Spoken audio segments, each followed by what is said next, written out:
சென்னை கோடம்பாக்கம் சிவன் கோவில் தெற்கு தெரு பகுதியில் கமலா மற்றும் அவரது மகள் சாந்தியின் கணவர் மூர்த்தி மற்றும் அவர்களது மகன்கள் வசித்து வந்துள்ளனர். இந்த நிலையில் கமலா உடல்நிலை சரியில்லாத காரணத்தினால் மருத்துவமனை சென்றுள்ளார். மற்றவர்களும் வேலைக்காக வெளியில் சென்றுள்ளனர்.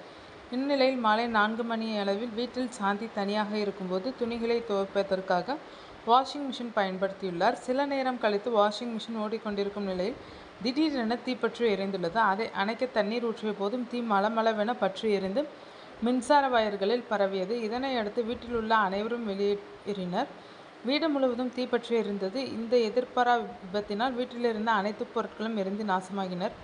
உடனடியாக அக்கம் பக்கத்தினர் தீயணைப்பு துறைக்கு தகவல் கொடுத்த நிலையில் சம்பவ இடத்திற்கு விரைந்த தீயணைப்பு துறையினர் தீயை முழுவதுமாக அணைத்தனர். தீ விபத்து சம்பவத்தினால் அப்பகுதியில் மின்சாரம் சில மணி நேரம் துண்டிக்கப்பட்டது. முதற்கட்ட விசாரணையில் 7 வருடமாக பயன்படுத்தி வரும் வாஷிங் மிஷினில் அதிக அளவு துணி பயன்படுத்தப்பட்டதால் தீ விபத்து ஏற்பட்டதாக கூறப்படுகிறது. இருப்பினும் மின்கசிவு காரணமாக தீ விபத்து நிகழ்ந்ததா என்ற கோணத்திலும் விசாரணை நடத்தி வருகின்றனர். நல்வாய்ப்பாக இச்சம்பவத்தில் யாருக்கும் காயம் ஏற்படவில்லை. இந்நிலையில் வீட்டில் உள்ள அனைத்து பொருட்களும் தீக்கிரையானதாகவும் திருமணத்திற்காக சேர்த்து வைத்த அனைத்து பொருட்களும் நாசமானதாக வீட்டில் வசித்து வரும் கமலா கண்ணீர் மல்க தெரிவித்துள்ளார். வாஷிங் மிஷின் வெடித்து ஏற்பட்ட தீ விபத்து தொடர்பாக வடபழனி போலீசார் வழக்கு பதிவு செய்து விசாரணை மேற்கொண்டு வருகின்றனர்.